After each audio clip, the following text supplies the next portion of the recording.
Amigos, você que está sempre acompanhando aqui o nosso canal pelo YouTube, eu tenho hoje um assunto muito interessante para ser tratado e muito sério também. Diz respeito ao milagre do Senhor Jesus, o primeiro milagre, transformar água em vinho. No Brasil a gente tem muitos pregadores que não inspiram tanta confiança e que muita gente, apesar dos pesares, ainda acreditam porque são homens que têm grandes condições financeiras e naturalmente as pessoas que possuem muito dinheiro, elas atraem o carisma do povo, porque elas não conseguiram dinheiro de qualquer forma.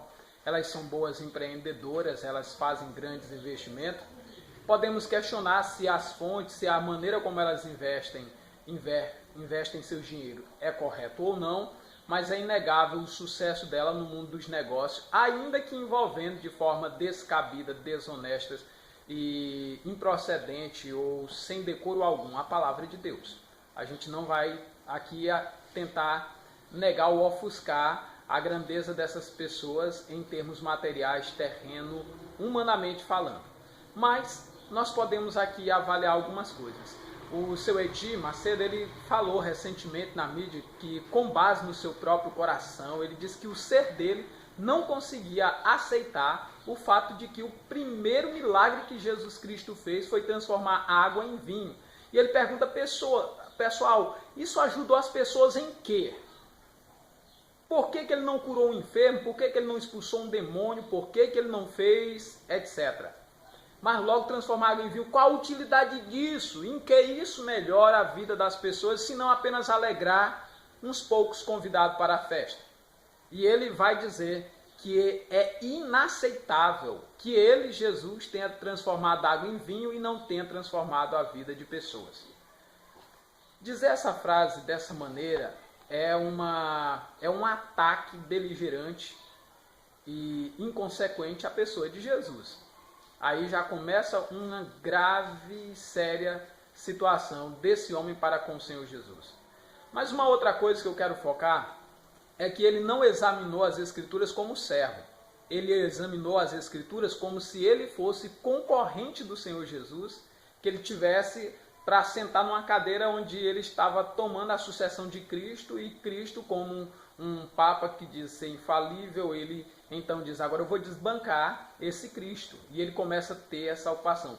A impressão que temos é que ele tem muita vontade de ser incorporado pelo espírito do anticristo, que será segundo a eficácia de Satanás, como descrito lá na carta aos Tessalonicenses, segundo aos Tessalonicenses capítulo 2. É uma impressão que dá, porque o cara senta como se fosse Deus no local que foi conhecido como o templo de Deus, que ele fez a réplica para ele próprio ali estar, e ele então se volta, a criatura rebelde, querendo se voltar contra o Criador, se achando muito grande. É claro que o fim dessa pessoa certamente será trágica, porque não ficará impune aqueles que zombam a Deus.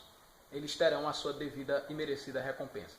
Mas pessoal, vem cá, vamos tratar dessa questão. As pessoas que estavam com ele lá responderam que não, que o milagre de Jesus transformar água em vinho não teve nenhuma eficácia e não melhorou em nada a vida das pessoas.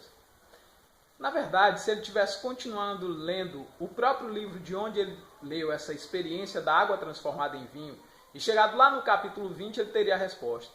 Ao transformar a água em vinho, Jesus mostra muitas coisas. Ele mostra que ele tem poder sobre os elementos naturais que encontramos aí, claro, evidentemente, na natureza.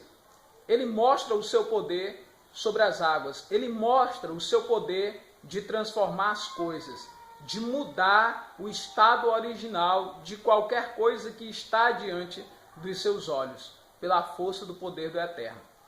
E isso é maravilhoso, porque uma das falas, ou uma das formas como Deus se apresentou para a humanidade, foi como o Deus da provisão, o Deus da providência. O próprio Abraão falava, quando interrogado por Isaac, papai, aqui está a lenha, aqui está o fogo, mas onde está o cordeiro? E o Senhor disse, meu filho, no monte do Senhor, o Senhor proverá, porque ele é o Deus da providência. Quando faltou pão, Jesus multiplicou os pães, porque ele é o Deus da providência. Quando na festa faltou o vinho, ele transformou a água em vinho. porque ele é o Deus da providência. E ali ele estava testificando acerca da sua deidade, até porque o Evangelho de João é o Evangelho que apresenta Jesus como divino. E era justo que, como divino, numa sociedade daquele tempo, como esta também, que acredita naquilo que está diante dos seus olhos, que só acredita quando há efeito nas coisas naturais, porque o mundo sobrenatural eles desdenham. Então Jesus transforma o que todos eles tinham em abundância, água, em vinho. E assim ele começa a agir sobre as forças da natureza. Depois ele anda sobre as águas e aí são inúmeras as descrições bíblicas daquilo que o Senhor Jesus Cristo fez. Essa é uma das coisas extraordinárias. Se você observar o que Adalto Lourenço diz acerca do milagre da transformação da água em vinho, você vai ficar surpreendido com a forma extraordinária que Deus agiu. E esse é um ponto de partida para a transformação de milhares de vidas. Apenas, claro, aqueles que estão dominados pelo pecado, cego por mamon, não conseguem ver a beleza disso. Mas a palavra de Deus tem a resposta para ele, e ele não precisaria questionar ou buscar no coração dele ou no coração dos seus ouvintes, porque a palavra de Deus diz que enganoso é o coração do homem mais do que todas as coisas, e quem o conhecerá? Então ele buscou a resposta no local errado. Ele tinha que buscar no Espírito Santo e buscar no livro do Senhor e ler, porque nenhuma dessas coisas vão faltar, nenhuma e nem outra falhará. Olha por que Jesus transformou água em vinho.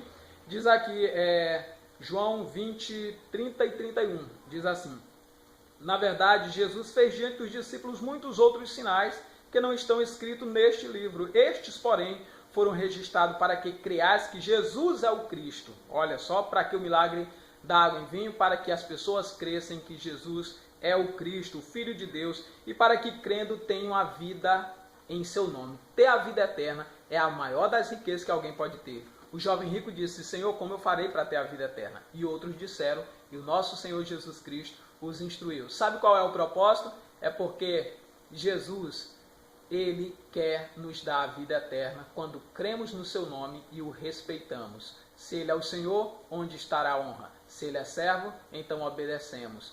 E aqui é onde está a mensagem cristã.